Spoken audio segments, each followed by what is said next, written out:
ஒரு வருட உழைப்பு கிட்டத்தட்ட 500க்கும் நெருக்கமான காணொளிகள்னு நினைக்கிறேன்.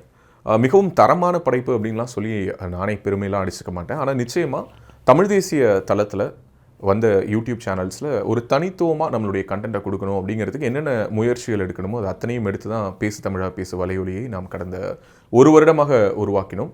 அந்த ஒரு வருட உழைப்பு இன்று ஒரே நாளில் காணாமல் போயிருக்குது. உலகெங்கும் இருக்கக்கூடிய தமிழ் சொந்தங்களுக்கு வணக்கம். நான் உங்கள் ராஜவேல் நாகராஜன்.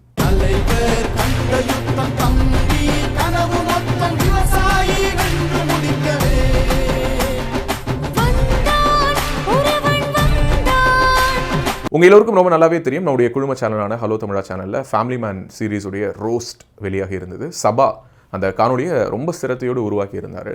அதில் ஈழத்தில் நடந்த இன அழிப்பை பற்றின காட்சிகளை ஒரு டாக்குமெண்ட்ரியாக உருவாக்கியிருந்தாங்க. அந்த காணொலி எல்லோரிடமும் சென்று சேர வேண்டும் என்ற ஒரு நல்ல நோக்கத்தின் அடிப்படையில் நம்முடைய ஹலோ தமிழா வலையொலியில் 2 தினங்களுக்கு முன்னதாக வந்த அதே காணொலியை நம்முடைய பேசு தமிழா பேசு வலையொலியில் நேற்று இரவு நம்ம பதிவேற்றம் செய்திருந்தோம். நேற்று பார்த்தீங்கன்னா ஒரே ஒரு ஷார்ட் வீடியோ ஒன்று போட்டிருந்தேன். திராவிட அரசியலின் சாதனை அப்படின்னு சொல்லிட்டு மது பிரியர்களாக எப்படி இங்கே இருக்கக்கூடிய மக்களை இந்த 54 ஆண்டு கால திராவிட ஆட்சி மாற்றி வைத்திருக்கிறது என்பதை பற்றின ஒரு சின்ன ஷார்ட் வீடியோ மட்டும் தான் போட்டேன். இரவு வேறு எந்த காணொலியும் வெளியாகலை. ஹலோ தமிழாவில் வெளியான அந்த ஃபேமிலி மேன் சீரீஸ் 2 உடைய ரோஸ்ட், அதில் விடுதலை புலிகள் இயக்கத்தை பற்றியும் மெய்தகு தலைவர் வே பிரபாகரன் அவர்கள் பற்றியும் ஒரு அழகான ஒரு டாக்குமெண்டேஷன் இருந்தது. அதை எல்லோரிடமும் கொண்டு சேர்க்க வேண்டும் என்ற ஒரு நல்ல நோக்கத்திற்காக அந்த வீடியோவை நம்மளும் போஸ்ட் பண்ணியிருந்தோம். இன்று காலை யூடியூப் தரப்பிலிருந்து 2 சேனல்களுக்குமே ஒரே மெயில் வந்திருந்தது. 2 சேனலுமே என்னுடைய மெயில் ஐடியிலிருந்து தொடங்கப்பட்டதுனால என்னுடைய இன்பாக்ஸ்க்கு தான் அந்த 2 மின்னஞ்சலுமே வந்திருந்தது. 2 சேனலில் பதிவேற்றம் செய்திருந்த அந்த வீடியோவையும் நீக்குவதாக. அந்த மெயிலை பார்த்த உடனே எனக்கு ஆச்சரியம்லாம் இல்லை. ஏன்னா யூடியூப் நிச்சயமாக இந்த வீடியோவை தொடர்ச்சியாக காட்சிப்படுத்த விட மாட்டார்கள் என்ற ஒரு எண்ணம் எனக்கு இருந்தது. இருந்தாலும் இந்த வீடியோ எப்படியாவது உலக மக்கள் கிட்ட போய் சேரணும். குறிப்பாக இப்போ சமூக வலைதளங்களில் மேதகு பிரபாகரன் அவர்களை பற்றி மிக இழிவான விமர்சனங்கள் தமிழகத்தில் நடந்துகிட்டு இருக்கிறது உங்க எல்லோருக்கும் நல்லாவே தெரியும். புதிய ஒரு டிஜிட்டல் தளமாக உருவாகி இருக்கக்கூடிய கிளப் ஹவுஸில் கூட பார்த்தீங்கன்னா தொடர்ச்சியாக திமுக ஆதரவு அனுதாபிகள் நிறைய பேர், திராவிடம் 2.0 அரக்கர் கூட்டம்னு ஒரு மிகப்பெரிய கூட்டம் இதை ஒரு தொடர்ச்சியான ஒரு முன்னெடுப்பாக செய்து கொண்டிருக்கிறார்கள். பிரபாகரன் அவர்களுடைய பிம்பத்தை நாங்கள் உடைத்து சுக்குநூறாக்குவோம் என்பது அவர்கள் கையில் எடுத்திருக்கக்கூடிய அஜெண்டாங்கிற பொழுது இந்த வீடியோ அதற்கான ஒரு சரியான பதிலடியாக இருக்கும் என்று நினைத்து தான் அந்த வீடியோவை நம்முடைய பேசு தமிழா பேசு வலையொலியிலும் நாம் பதிவேற்றம் செய்தோம். ஆனால் அதற்கு யூடியூபுடைய எதிர்வினை வேற மாதிரி இருந்துச்சு. நான் படித்து பார்த்துட்டு அந்த 2 மின்னஞ்சல்லையுமே அப்பீல் அப்படின்னு சொல்லிட்டு ஒரு ஆப்ஷன் கொடுத்துருந்தாங்க. அந்த 2 காணொலிகளுக்கும் யூடியூப் எடுத்திருக்கக்கூடிய முடிவு, அதாவது அந்த 2 காணொலிகளையும் நீக்குவது என்ற முடிவை நாம் எதிர்த்து அப்பீல் செய்யலான்னொன்னே அதற்கு அப்பீலை நான் டைப் பண்ணி அனுப்புகிறேன். அப்பீலில் நான் என்ன சொல்லியிருந்தேன்னா, இலங்கையில் நடந்த இன அழிப்பை அந்த ஃபேமிலி மேன் சீரீஸ் 2 மிக தவறாக சித்தரித்திருக்கிறது. அதனால் அந்த சித்தரிப்பை தவறு என்று சொல்லும் பொழுது ஏன் அது தவறு என்று சொல்ல வேண்டும்? அங்கே என்ன நடந்தது? அங்கே என்னுடைய தாய் தமிழ் உறவுகள் மேல் நடந்த அடக்குமுறை ஒடுக்குமுறை என்ன என்பதை காட்சிப்படுத்த வேண்டும் என்ற எண்ணத்தில் தான் அந்த காட்சிகளை நாம் உருவாக்கி இருந்தோமே தவிர மற்றபடி வேறொன்றும் இல்லை. எப்போதும் நீதியின் பக்கத்தில் நிற்க வேண்டும் என்றுதான் இந்த உலகம் விரும்புகிறது. அதைத்தான் நாங்களும் விரும்புகிறோம். அப்படி என்றால் நாங்கள் பாதிக்கப்பட்ட தமிழ் மக்களுடைய பக்கம் நிற்பது தான் சரியாக இருக்கும். அதைத்தான் நாங்கள் செய்திருக்கிறோம்னு ஒரே கான்டெக்ஸ்ட்டை நான் டைப் பண்ணி ஹலோ தமிழாவுக்கு வந்திருந்த கிளைமுக்கும் பேசு தமிழா பேசுக்கு வந்திருந்த கிளைமுக்கும் நான் ரிப்ளையாக அனுப்புகிறேன். அடுத்த சில மணி நேரங்களுக்கு உள்ளாக பேசு தமிழா பேசு சேனலுடைய மானிட்டைசேஷன் ஸ்டேட்டஸை சஸ்பெண்ட் பண்ணிட்டோன்னு சொல்லிட்டு ஒரு மெயில் வருது. அந்த மெயிலை இப்போ நீங்கள் பார்த்துட்டு இருக்கீங்க. இந்த மெயில் வந்த உடனே டீமில் இருக்கக்கூடிய நம்முடைய தம்பிகள் எல்லோருமே உடனடியாக நாம் வேறொரு சேனலை தொடங்கிடலாம், இது சேனலை மூடுவதற்கான ஒரு முயற்சியாக இருக்குமோ அப்படின்னு சொல்லிட்டு அவங்களுடைய அச்சத்தை வெளிப்படுத்தினாங்க. இருந்தாலும் அதை நான் ரொம்ப சீரியஸாக எடுத்துக்கல. யூடியூப்லேருந்து என்னதான் அடுத்த கம்யூனிகேஷன் வருதுன்னு பார்க்கலான்னு சொல்லிட்டு நான் திரும்பவும் ரீஅப்பீல் பண்ணேன். அதுலேயும் நான் என்னுடைய கருத்தை திரும்ப தெளிவாக சொன்னேன். இல்லை, யூடியூப் இதை தவறாக புரிந்து கொண்டிருக்கிறது. இவர்கள் தீவிரவாத இயக்கம் அல்ல. நான் ஒரு தீவிரவாத இயக்கத்தை ஆதரித்தெல்லாம் இதை நான் செய்யவில்லை. இது ஒரு போராட்டம். இன அழிப்பு என்ற ஒரு விஷயத்தை சொல்லாமல் ஃபேமிலி மேன் சீரிஸ் கடந்து போயிருக்கிறதுங்கிறது தப்பு. அதை கண்டித்து தான் இந்த காணொலி உருவாக்கப்பட்டிருக்கிறது. அதனால் இதில் நான் உறுதியாக இருக்கிறேன் என்று நான் திரும்பவும் அப்பீல் பண்ணுறேன். இதற்கிடையில் ஹலோ தமிழா சேனலில் நாம் செய்த அப்பீலை யூடியூப் ஏற்றுக்குது. திரும்ப அங்கே அந்த வீடியோ ரிவோக் ஆகுது. உங்களுக்கு ஒரு தகவலை சொல்லிடுறேன். நம்முடைய ஹலோ தமிழா சேனல் அப்படிங்கிறது டிவோ என்ற ஒரு MCN மல்டி சேனல் நெட்வொர்க்னு சொல்லுவாங்க, கண்டென்ட் மேனேஜ்மெண்ட் சிஸ்டம்னு CMSன் கீழ் இருக்கிறது. அந்த நிறுவனத்தின் கீழ் இருப்பதனால அந்த வீடியோவும் அந்த சேனலும் காப்பாற்றப்பட்டதா என்று எனக்கு தெரியாது. ஆனால் அடுத்த சில நிமிடங்களுக்குள்ளாக நம்முடைய பேசு தமிழா பேசு சேனலை டெர்மினேட் பண்ணிட்டோம் என்று யூடியூபிடமிருந்து ஒரு மெயில் வருது. ஒரே கண்டென்ட் இருவேறு சேனல்களில் பதிவேற்றம் செய்யப்பட்டிருக்குது. 2 கண்டென்ட்டுமே நீக்கப்பட்டதாக மெயில் வருது. அடுத்த சில நிமிடங்களுக்குள்ளார நம்ம திரும்ப அப்பீல் பண்ணுறோம். ஒரு அப்பீலை எடுத்துக்கிறாங்க, இன்னொரு அப்பீலை ரிஜெக்ட் பண்ணுறாங்க. என்ன காரணமாக இருக்கும் அப்படின்னு சொல்லி யோசிக்கும் பொழுது பேசு தமிழா பேசு சேனலில் இதுக்கு முன்னாடி இதே மாதிரி ஏதாவது ஒரு வீடியோவை யூடியூபாகவே ரிமூவ் பண்ணியிருக்காங்களா அப்படின்னு சொல்லி பார்த்தா இதற்கு முன்னதாக சரியாக 1 வருடம் இருக்கும்னு நினைக்கிறேன். ஊடகவியலாளர் திரு ரெங்கராஜ், உங்கள் எல்லோருக்கும் புரிகிற மாதிரி சொல்லணும்னா திரு ரெங்கராஜ் பாண்டே இருக்கார் இல்லையா, அவரை பற்றி நாம் ஒரு வீடியோ வெளியிட்டு இருந்தோம். அந்த வீடியோ தன்னுடைய ரெப்யூட்டேஷனை கெடுக்கிறதா நினைச்சு திரு ரெங்கராஜ் அவர்கள் அவருடைய ரெப்யூட்டேஷன் மேனேஜராக இருக்கக்கூடிய ஒரு எம்சிஎன் ஒரு நிறுவனம், அந்த நிறுவனத்தின் மூலமாக அந்த வீடியோ எடுக்கப்பட்டது. அதற்கு பிறகு இந்த 1 வருடத்தில் நாம் எத்தனையோ காணொளிகளை உருவாக்கி இருக்கிறோம். ஒரு வீடியோவுக்கு கூட நாம் இந்த மாதிரி ஒரு கிளைம், ஒரு ஸ்ட்ரைக் இது எதுவுமே வாங்கினது கிடையாது. இன்றைக்கு தான் முதல் முறையாக பேசு தமிழா பேசு வலையொலிக்கு ஒரு வார்னிங் என்பது வந்தது. அது கூட கம்யூனிட்டி ஸ்ட்ரைக் என்று சொல்லவில்லை, இது ஒரு வார்னிங். இது தொடர்ந்தால் நாங்கள் ஒரு ஸ்ட்ரைக் கொடுப்போம்னு சொல்லியிருந்தாங்க. ஆனால் அந்த வார்னிங்கை தொடர்ந்தே யூடியூப் சேனலுடைய மானிட்டைசேஷன் சஸ்பெண்ட் ஆகுது, கொஞ்ச நேரத்தில் யூடியூப் சேனலே டெர்மினேட் ஆகுது. இதற்கு பின்னாடி இருக்கக்கூடிய அரசியல் என்னன்னு எனக்கு தெரியல. இதை பற்றி நான் ட்விட்டரில் போயிட்டு என்னுடைய கருத்தை பதிவு பண்ணி யூடியூப் இந்தியாவை நான் டேக் பண்ணும்பொழுது அதில் ஒருவர் சொல்கிறார், இவர் விடுதலை புலிகளை ஆதரிப்பவர், இவர் தடை செய்யப்பட்ட இயக்கத்தை ஆதரித்து பேசக்கூடியவர், இவருடைய சேனலை நீங்கள் தொடர்ந்து தடை செய்ய வேண்டும் என்று யூடியூபிடம் ஒருத்தர் மன்றாடுறாரு. அவர் யாருன்னு பார்த்தா அவர் ஒரு திமுக அனுதாபி. இதை ஏன் சொல்றேன் அப்படின்னா, இந்த சேனல் எடுக்கப்பட்டதுக்குள்ளார நான் ஒரு அரசியல் சாயம் பூச விரும்பல, அதை நான் முதல்ல தெளிவாக சொல்லிடுறேன். யூடியூபை பொறுத்த மட்டும் விடுதலை புலிகள் தீவிரவாத இயக்கமாக இருக்கலாம். யூடியூபுடைய கைட்லைன்ஸ் படி துப்பாக்கியை காட்டினாலே அது தப்புன்னு இருக்கலாம். ஆனால் ஒருவனுடைய கைக்கு ஏன் துப்பாக்கி வந்தது என்பதை பேச வேண்டிய அவசியமும் அந்த அரசியலை பற்றி இங்கு புரிதலை ஏற்படுத்த வேண்டிய கடமையும் எனக்கு இருக்கிறதா நான் நினைக்கிறேன். அதை உணர்ந்து தான் நான் இந்த 1 வருடத்தில் செயல்பட்டிருக்கேன். இந்த 1 வருடத்தில் நம்ம எல்லா கட்சிகளையுமே விமர்சிச்சிருக்கிறோம். வெளியிலேருந்து பார்க்கக்கூடிய நபர்களுக்கு வேணா ஒரு சிலர் நம்ம சாஃப்டாக ஹேண்டில் பண்ணியிருக்கோம்னு சொல்லி தோணலாம். ஆனால் நம்முடைய எல்லா காணொளிகளையும் போய் பார்த்திருந்தால், அதாவது அப்பப்போ நம்மளுடைய காணொளிகளை செலக்டிவாக பார்க்காம எல்லா காணொளிகளையும் பார்த்திருந்தால் எல்லோரையுமே எதிர்த்து கேள்வி கேட்டிருக்கிறோம் என்பது நிச்சயம் நிதர்சனமாக எல்லோருக்கும் புரியும். நம்மை விமர்சித்தவர்கள், நான் நம்புகிற சித்தாந்தத்தை விமர்சித்தவர்கள், நான் ஆதரிக்கக்கூடிய நாம் தமிழர் கட்சியை விமர்சிக்கிறவங்க கூட என்னை விமர்சிப்பதாக, நாம் தமிழரை விமர்சிப்பதாக, அண்ணன் சீமான் அவர்களை விமர்சிப்பதாக, தமிழ் தேசியத்தை விமர்சிப்பதாக நினைத்துக்கொண்டு மிகவும் கொச்சையான வார்த்தைகளில் என்னை பற்றி விமர்சித்த காணொளிகள் சமூக வலைதளங்களில் இருக்குது. நீங்க போயிட்டு இப்போ பேசு தமிழா பேசுன்னு போடுங்க, என்னை பற்றி மற்றவர்கள் விமர்சித்து வெளியிட்ட காணொளிகள் இருக்கும்.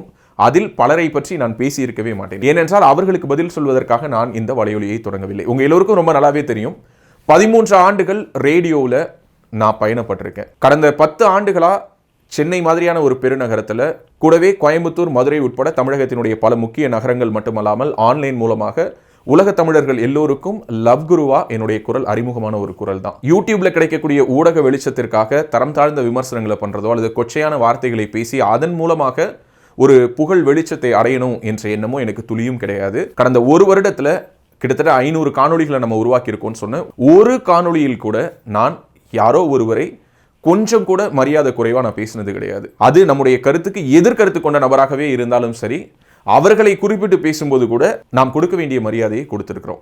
ஏன் இது எல்லாத்தையும் இப்போ சொல்றேன்னா, நிறைய பேர் கூட சொன்னாங்க என்னன்னா, ஒரு வார்னிங்க்கு எப்படி உங்களுடைய சேனல் நீக்கப்படும்னு. கடந்த 1 வருடத்தில் என்னுடைய சேனல்ல இருந்து நீக்கப்படுற 2வது வீடியோ இது.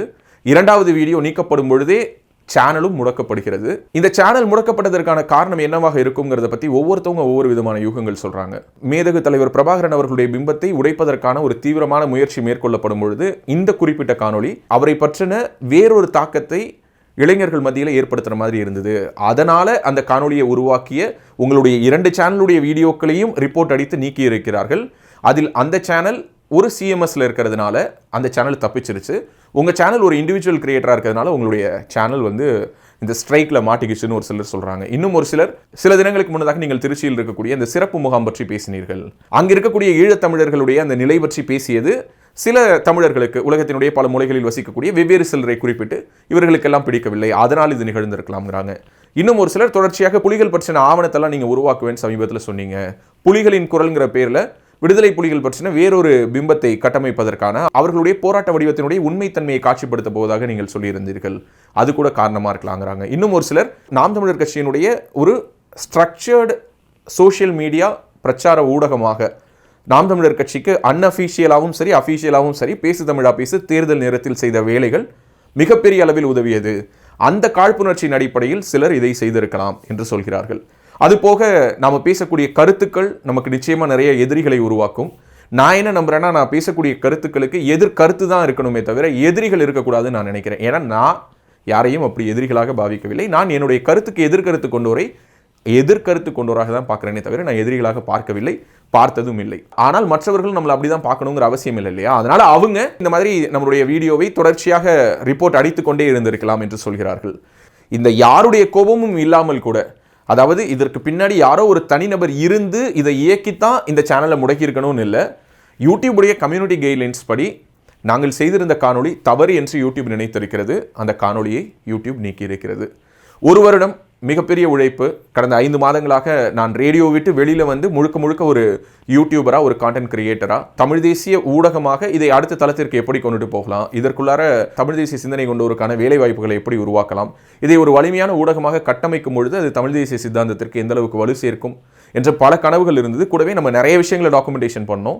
வெறும் நாம் தமிழர் கட்சியினுடைய ஊடக முகம் என்பதாக மட்டும் இல்லாமல் தமிழர்களுடைய கலை, கலாச்சாரம், பண்பாடு சார்ந்த பல பதிவுகளை நாம் செய்திருக்கிறோம். நிச்சயமாக நம்மை விரும்பாதவர்கள் கூட அதை எதையும் மறுக்க மாட்டாங்கன்னு நான் நம்புறேன். இப்படியான ஒரு இக்கட்டான சூழலில் நாம் யூடியூபுக்கு இன்னைக்கு அனுப்பின அப்பீலை மீண்டும் யூடியூப் ரிஜெக்ட் பண்ணி, இல்லை உங்களுடைய சேனல் நாங்கள் திரும்ப ரிவோக் பண்ண மாட்டோம் அப்படின்னு சொன்னதுனால இந்த புது சேனலோடு உங்களை நான் சந்திக்கிறேன். ரொம்ப எமோஷனலாக என்னுடைய உழைப்பு வந்து சுரண்டப்பட்டுருச்சு. என்னுடைய உழைப்பை வந்து ஒரே நாளில் இருட்டடிப்பு செய்து விட்டார்கள். இந்த வலையொலிக்கு நீங்கள் கொடுக்கக்கூடிய ஆதரவில் தான் நீங்கள் யார் என்று எனக்கு உணர்த்த வேண்டும் அப்படின்லாம் நான் சொல்ல போகிறது கிடையாது. நான் திரும்பவும் சொல்கிறேன், என்னுடைய சேனல் இன்று முடக்கப்பட்டிருக்கிறது என்றால் அதற்கு நான் போட்ட கண்டென்ட் மட்டுமே கூட காரணமாக இருக்கலாம். அவங்களோ இவங்க செய்திருப்பாங்களோ, அவங்க செய்திருப்பாங்களோ, அந்த கட்சி செய்திருப்பாங்களோ, இந்த ஐடியாலஜி வச்சிருக்கிறவங்க செஞ்சிருப்பாங்களோன்னு கூட நான் யோசிக்கவோ அல்லது அதன் மூலமாக நான் ஒரு கெயின் எடுக்கணும்னு நான் நினைக்கல. எனக்கு அந்த இன்டென்ஷன் கொஞ்சமும் கூட கிடையாது. ஆனால் சின்னதாக ஒரு அயற்சி இருக்க தான் செய்யுது. ஒரு வருடத்திற்கு முன்னதாக இருந்த அந்த உடல்நிலை, மனநிலை, அந்த வேகத்தில் இத்தனை காணொளிகளை நம்ம திரும்ப உருவாக்க முடியுமா? நிறைய நேரலைகள், அந்த நேரத்திற்கான சில பேட்டிகள், அந்தந்த தருணத்திற்கான சில முக்கியமான தகவல்களை எடுத்து விவாதிச்சிருப்போம். எல்லா காணொளிகளும் நம்மிடம் பத்திரமாக இருக்கிறது. இருந்தும் அது எல்லாத்தையும் திரும்ப பதிவேற்றம் செய்து அதை எல்லோரும் பார்த்து இது எந்த அளவுக்கு சரியாக இருக்கும், கூடவே நம்மை நம்பி ஒரு டீம் ஒர்க் பண்ணுறாங்க, அவங்களுடைய வாழ்வாதாரமும் இதில் சம்மந்தப்பட்டிருக்கிறது. அவர்களுடைய வேலையை ஸ்திரப்படுத்தணும், அவர்களுக்கான வாழ்வாதாரத்தையும் நம்ம பார்த்துக்கணும். இவ்வளோ விஷயங்கள் என் முன்னாடி ஓடினாலும் திரும்ப ஒரே ஒரு விஷயத்தை மட்டும் சொல்கிறேன். மீண்டும் தொடங்கியிருக்கக்கூடிய இந்த பேசு தமிழா பேசு 2.0 இதுவும் அதே அறவழியில் பயணிக்கும்.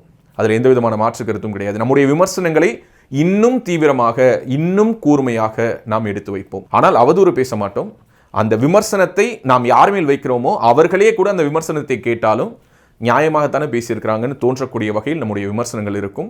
எந்த ஒரு தருணத்திலும் கொச்சையான வார்த்தைகளை பேசி ஜனரஞ்சகமாக பேசுகிறேன், யார் என்ன கேள்வி கேட்க முடியும், இதுக்கு தான் சென்சார்ஷிப் கிடையாது அப்படிங்கிற ஒரு தைரியத்தில் என்னென்னவோ பேசி பார்க்குறவங்களுக்கு ஒரு ஆர்வத்தை தூண்டணுங்கிறதுக்காக ஒரு தரமில்லாத வார்த்தைகளை பிரயோகப்படுத்தி என்னுடைய காணொளிகள் என்றும் அமையாது. அதை மட்டும் என்னால் உறுதியாக சொல்ல முடியும். பேசு தமிழா பேசு வலையொலி ஆரம்பித்து கிட்டத்தட்ட ஒரு வருடத்தில் பார்த்தீங்கன்னா முதல் 1 மாதத்துக்கு பிறகு நான் என்னுடைய சேனலை சப்ஸ்கிரைப் பண்ணுங்கள், இந்த வீடியோவை லைக் பண்ணுங்கள், கமெண்ட் பண்ணுங்கள், ஷேர் பண்ணுங்கள், இதெல்லாம் நான் சொல்கிறத நிறுத்தியிருந்தேன்.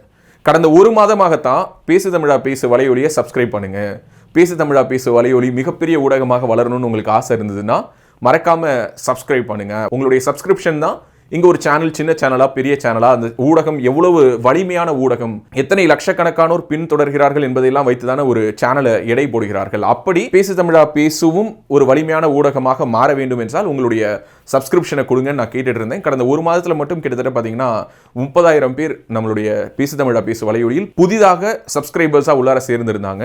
கிட்டத்தட்ட 1,54,000 பேர்கிட்ட இன்று சேனல் கடைசியாக டெர்மினேட் ஆகும்போது நம்ம கூட இருந்தாங்க. அந்த உறவுகள் எல்லோருக்கும் என்னுடைய நன்றியை சொல்லிக்கிறேன். நிறைய பேர் பர்சனலாக கால் பண்ணி, மெசேஜ் பண்ணி, வாட்ஸ்அப் பண்ணி, ட்விட்டரில் உங்களுடைய ஆதங்கத்தை பதிவு செய்தீங்க, உங்களுடைய ஆறுதலையும் பகிர்ந்துக்கிட்டீங்க. உங்கள் எல்லோருக்கும் நன்றி. நிச்சயமாக இதனால் எந்த விதத்திலும் நம்முடைய பயணம் சோர்ந்து போயிடவோ அல்லது அதனால நம்ம தயங்கி ஒரு இடத்துல நின்றுடவோ போறதில்லை. பேசு தமிழா பேசு 2.0 நிச்சயம் உலக தமிழர்களின் குரலாக உறக்க ஒலிக்கும். எதிரி கதற என் திசையிலும் விடியல் பிறக்கவே, இனி அமிழ்த தமிழும் ஆட்சி ஏறி சரிதம்